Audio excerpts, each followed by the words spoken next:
Nous avions participé à cette rencontre qui a réuni les forces vives d'Aru, les services techniques et Kibal Gold Mining.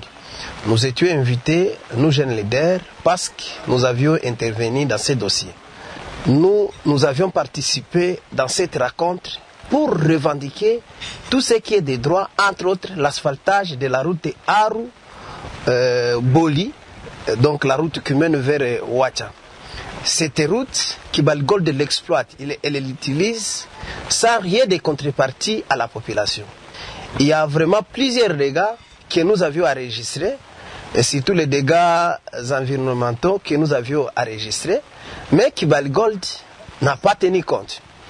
Nous étions surpris qu'on nous dise que Kibal Gold Mining n'est pas responsable de l'asphaltage de cette route, alors que Kibal Gold, dans la salle où nous étions, elle a reconnu qu'elle a été autorisée par le gouverneur de l'ex-province orientale pour entretenir et faire la maintenance de cette route. Bon, nous ne connaissons pas comment aujourd'hui Kibal Gold est en connivence avec certains participants ont pu accepter que la route ne lui revenait pas, que la route revenait à l'État. Alors que cette société signait des contrats sans associer le gouvernement provincial avec les entreprises privées. Et les font trafiquer entre elles sans même inviter ou informer le gouvernement provincial. C'était une façon pour nous de dire à haute voix que cette route était déjà concédée à Kibal Gold, qui ne doit pas nier ses responsabilités.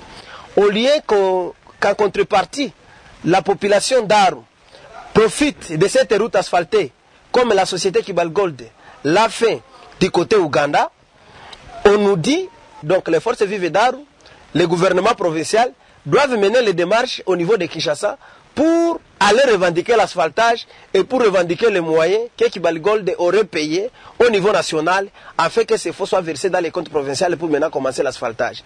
Nous avions trouvé que c'est une démarche qui teinte un peu de corruption, parce que ça biaise ou ça viole directement la procédure et ce que nous attendions comme revendication.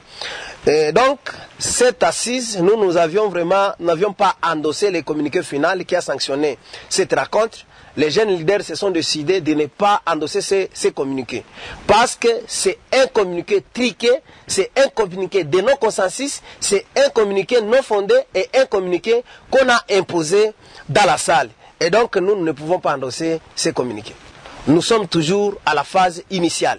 Et que donc, les démarches qui étaient en train de mener les jeunes leaders, les démarches qui étaient en train de mener les forces vives d'Aru et les forces vives de l'Ituri, les démarches qui étaient en train de mener la population iturienne, ces démarches demeurent toujours. Nous ne voulons rien que l'asphaltage de la route Aru-Ouacha par la société Kibal Gold Mining.